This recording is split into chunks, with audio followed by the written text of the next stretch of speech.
নবী কি আমার মতন মানুষ? বলেন তো, আমাদের মতন মানুষ? হাজরিন, এই তো আলেমরা বলে।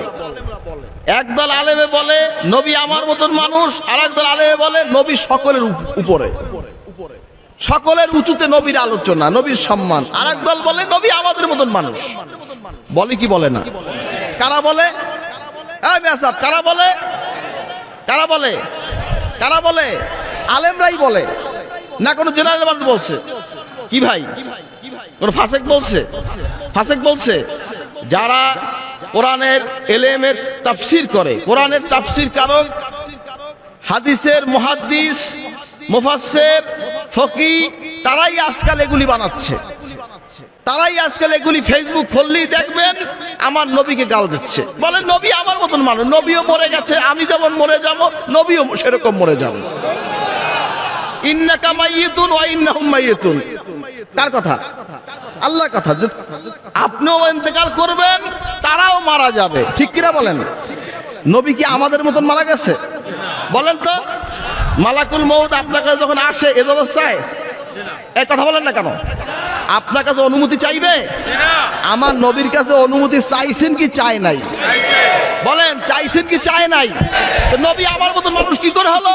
نحمده ونصلي على رسوله الكريم أما بعد فأعوذ بالله من الشيطان الرجيم بسم الله الرحمن الرحيم قل إنما أنا بشر مثلكم يوحى إلي أنما إلهكم إله واحد।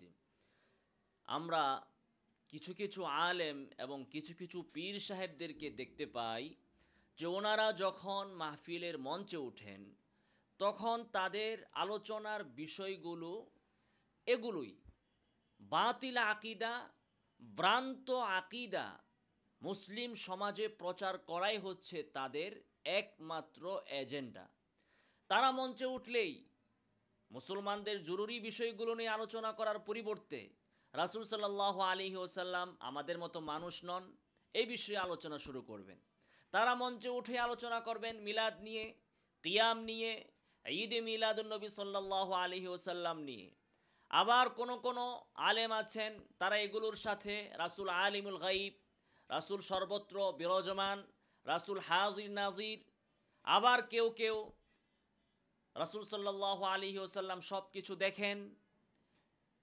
আজানের মধ্যে, ইকামতের মধ্যে আল্লাহ রাসূল সাল্লাল্লাহু আলাইহি ওয়াসাল্লামের নাম আসলে বৃদ্ধাঙ্গুলে চুমু দিয়ে, ফু দিয়ে চোখে মুছতে হবে ইত্যাদি বিষয়গুলো, এগুলোই হচ্ছে তাদের আলোচনার একমাত্র বিষয়।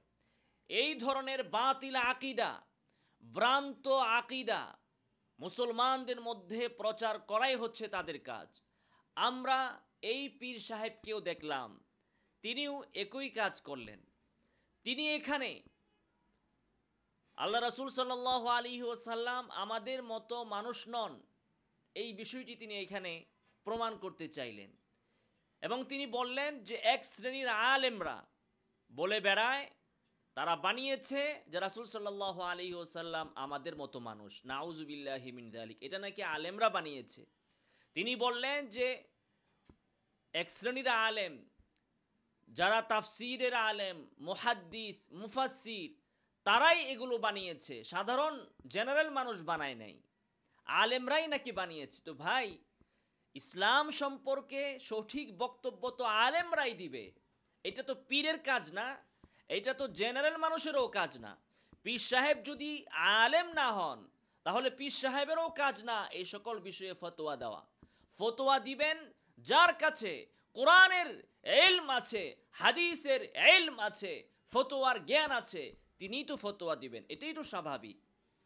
তিনি এরপরে বললেন যে রাসূল সাল্লাল্লাহু আলাইহি ওয়াসাল্লাম আমাদের মতো মানুষ, এই ধরনের কথা এটা কি গালি নাকি? উনি বললেন যে ফেসবুক খুললেই দেখা যাচ্ছে এক শ্রেণীর আলেমরা তারা রাসূলকে গালি দিচ্ছে। নাউযুবিল্লাহি মিন যালিক, এটা গালি? এটা গালি? রাসূল আমাদের মতো মানুষ, এটা কি গালি? রাসূল আমাদের মতো মানুষ, এটা কি আলেমদের কথা? এটা কি আলেমরা বানিয়েছে? এটা তো স্বয়ং আল্লাহ রাব্বুল আলামিনের বক্তব্য হুবাহু। এই শব্দেই তো আল্লাহ তাআলা বলেছেন সূরাতুল কাহফ 110 নং আয়াত পড়ে দেখুন আল্লাহ তাআলা কি বলছেন। কুল ইন্নামা আনা বাশারুম মিথলুকুম, হে নবী আপনি বলে দিন নিশ্চয় আমি কেবল তোমাদের মতোই মানুষ, তোমাদের মতোই বাশার। দেখুন আল্লাহ তাআলা এখানে প্রথমেই বললেন কুল, হে নবী আপনি বলে দিন। আল্লাহ যদি নবীকে বলতে বলেন তারপরেও নবী বলবেন, কারণ নবীর কাছে ওহী এসেছে কিসের জন্য? উম্মতকে বলে দেওয়ার জন্যই তো। তো আল্লাহ যদি নবীকে বলতে বলেন তাহলেও নবী ইয়াকুল, আল্লাহ যদি নবীকে কুল বলেন তাহলেও নবী ইয়াকুল, কুল না বললেও নবী ইয়াকুল। নবীকে বলতে বললেও নবী বলবেন, নবীকে বলতে না বললেও নবী সাল্লাল্লাহু আলাইহি ওয়াসাল্লাম তার ওহী উম্মতের কাছে বলবেন। অর্থাৎ বিশেষভাবে এটা বলে দেওয়ার দরকার নাই যে নবী আপনি বলুন, এই কথাটা বলা হোক বা না হোক, নবীর কাছে ওহী এসেছে, কোরআন এসেছেই উম্মতের কাছে বলে দেওয়ার জন্য। বাল্লিগ মা উনজিলা ইলাইকা মির রাব্বিক, আমভাবে তো আল্লাহর পক্ষ থেকে আদেশ দেওয়াই আছে, আপনার কাছে যেটা ওহী আসছে সেটা আপনি মানুষের কাছে বলে দিন। এরপরেও আল্লাহ তাআলা গুরুত্বপূর্ণ জায়গায় নবীকে বিশেষভাবে বলেন যে হে নবী আপনি এই কথাটা বলে দিন। তার মানে হচ্ছে এটা আল্লাহ তাআলা বলছেন এবং নবীর মুখ দিয়ে বলাচ্ছেন। কাজেই নবী যে আমাদের মতো মানুষ এটা কোনো আলেম বলে নাই, আল্লাহ বলেছেন এবং নবীকে আল্লাহ তাআলা এই কথাটাই বলতে বলেছেন। তো আলেমদেরও দায়িত্ব এই কথাটাই বলা, আনা বাশারুম মিথলুকুম, নবী আমাদের মতো মানুষ। আল্লাহ ওহী পাঠিয়ে নবীকে এটা বলেছেন এবং বলতে বলেছেন। তো আলেমরা তাহলে কি বলবে? কোরআনের বিপরীতটা বলবে যে না না নবী আমাদের মতো মানুষ নন, বিপরীতটা বলবে। আল্লাহ বলতেছেন হে নবী আপনি বলুন, আপনি যে আমি তোমাদের মতো মানুষ, হে নবী আপনি বলুন আমি তোমাদের মতো মানুষ। তো এখন আমরা কি বলবো তাহলে? আমরা কোরআনের বিপরীতটা বলবো? তো আল্লাহ তাআলা প্রথমে বললেন আপনি বলে দিন, এরপরে বললেন ইন্নামা, ইন্না তাকিদ করলেন, মা হসর করলেন, আনা বাশারুন আমি মানুষ, এতটুকু বললেই হইতো যে আমি মানুষ। কোনো ব্যক্তি যেন এখানে কোনো সন্দেহ করতে না পারে, অপব্যাখ্যা করতে না পারে। আল্লাহ তাআলা আবার বলে দিলেন মিথলুকুম, তোমাদের মতো মানুষ। শুধু মানুষ বললেই যথেষ্ট ছিল। পৃথিবীতে সারা পৃথিবীর মানুষ এক প্রকারই, আদম সন্তান এক প্রকার মানুষ। কাজী মানুষ আবার আমাদের মতো তোমাদের মতো এরকম নাই, মানুষ তো এক প্রকারই। তারপরও আল্লাহ তাআলা এখানে বলে দিলেন বলো যে তোমাদের মতোই।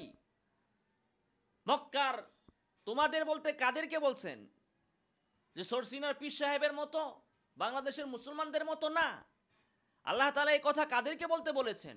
মক্কার কাফেরদেরকে, যে বলো হে আবু জেহেল তুমি যেমন মানুষ আমিও তেমন মানুষ। এটা শুনলে আবার ওই পীর সাহেবের মুরিদরা আকাশ থেকে টাসকি খেয়ে পড়বে। এই আয়াতটা আল্লাহ তাআলা কাদেরকে বলতে বলেছেন? নবীকে যে বললেন হে নবী আপনি বলে দিন যে আমি তোমাদের মতো মানুষ। এই মিথলুকুম এই জমিরের মার্জি কারা? খেতাব কাদেরকে? মিথলুকুম এই কুম মানে কি?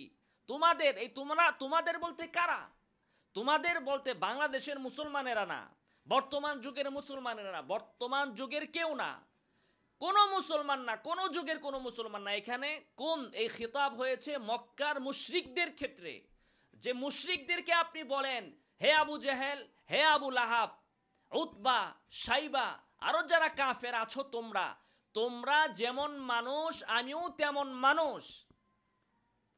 তাহলে স্পষ্ট ভাষায় মিথলুকুম বলে দেওয়ার পরে আমরা এখন কি বলবো? যে না নবী আমাদের মতো মানুষ নন।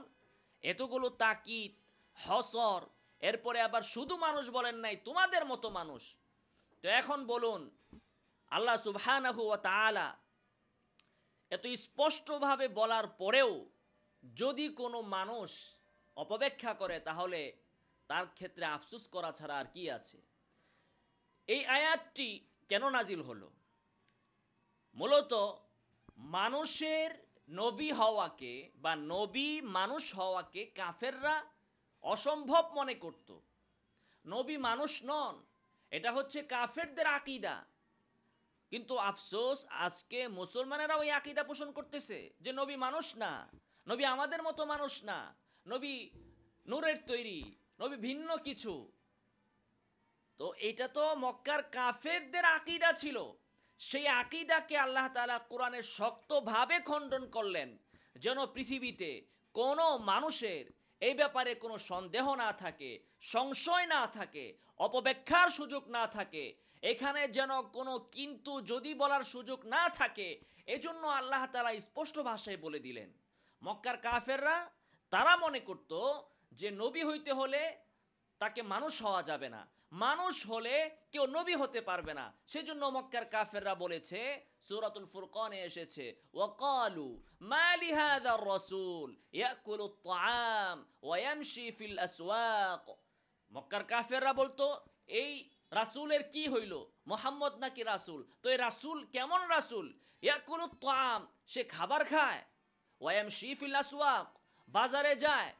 লাউলা উনজিলা ইলাইহি মালাকুন ফায়াকুনা মাআহু নাযীরা, সে যদি আসলে রাসূলই হইতো তাহলে তার সাথে একজন ফেরেশতা সবসময় কেন থাকে না, যে তার সাথে সবসময় থাকতো এবং মানুষকে সতর্ক করত। আও ইউলকা ইলাইহি কানজুন, অথবা কেন তার কাছে কোনো ধনভাণ্ডার নাজিল হয় না। আও তাকুনু লাহু জান্নাতুন ইয়াকুলু মিনহা, অথবা তার সাথে একটা বাগান কেন থাকে না যেখান থেকে সে খাবে। সে কেমন রাসূল, বাজার করে তাকে খেতে হয়, তার খাবার আসবে আসমান থেকে, তার সাথে সবসময় ধনভাণ্ডার থাকবে, তার সাথে সবসময় বাগ বাগিচা থাকবে, সেখান থেকে সে খাবে, তার খাবারের ব্যবস্থা সব আসমান থেকে হবে। এই ছিল মক্কার কাফেরদের বিশ্বাস। আল্লাহ তাআলা তাদের এই বিশ্বাসকে অপনোদন করার জন্য, খণ্ডন করার জন্য, চিরকালের জন্য বাতিল করার জন্য আল্লাহ তাআলা বললেন, নবী আপনি আপনার মুখ দিয়ে বলে দিন, ইন্নামা আনা বাশারুম মিসলুকুম, আমি ফেরেশতা না, আমি ভিন্ন কিছু না, আমি তোমাদের মতোই মানুষ, তোমরা যেমন মানুষ। মুফাসসিরিনগণের তাফসীর কি করেছেন? তোমরা যেমন বাপ মার বিবাহের পরে তাদের মিলনের দ্বারা সৃষ্টি হয়েছ, আমিও মুহাম্মদ একই পদ্ধতিতে সৃষ্টি হয়েছি। তোমরা যেরকম তোমাদের উপাদান যা, আমার উপাদানও তা, তোমাদের সৃষ্টি যেমন আমারও সৃষ্টি তেমন। তোমরা যেমন আলিমুল গাইব না, আমিও আলিমুল গাইব না। মুফাসসিরিনগণ বলেছেন, আমি গায়েবের এলেমের অধিকারী নই। গায়েবের এলেম না জানা সত্ত্বেও, তোমাদের মতো মানুষ হওয়া সত্ত্বেও আমি যে পূর্ববর্তী যুগের ঘটনাগুলো বলতেছি, মুসা আলাইহিসসালাতু ওয়াসসালামের, ঈসা আলাইহিসসালাতু ওয়াসসালামের, আমি মানুষ, তোমাদের মতো মানুষ হওয়া সত্ত্বেও যে এগুলো বলে দিতে পারছি, এতেই তোমাদের বোঝা উচিত যে আমার কাছে ওহী আসে, ইউহা ইলাই, আমার কাছে ওহী আসে। তোমাদের মতো মানুষ হওয়ার পরেও আমি যে এই যে তোমাদেরকে অতীতকালের সংবাদগুলো দিচ্ছি, এগুলো আমি দিতে পারতাম না। আমি পারলে তোমরাও পারতা, তোমরা পারো না, আমি পারতেছি। তার মানে হচ্ছে তোমাদের মতো মানুষ হওয়ার পরেও আমি পারতেছি এজন্যই যেহেতু আমার কাছে আল্লাহর পক্ষ থেকে ওহী আসে। তো নবীর মানুষ হওয়া, নবীর আমাদের মতো মানুষ হওয়া, এটা নবীর নবুয়তের একটা গ্যারান্টি। নবীর আমাদের মতো মানুষ হওয়ার পরেও অতীতকালের ঘটনাবলী সম্পর্কে জানা, জান্নাত জাহান্নাম সম্পর্কে জানা, এগুলোর নবীর প্রতি ওহী আসার বিশুদ্ধতার একটা দলিল।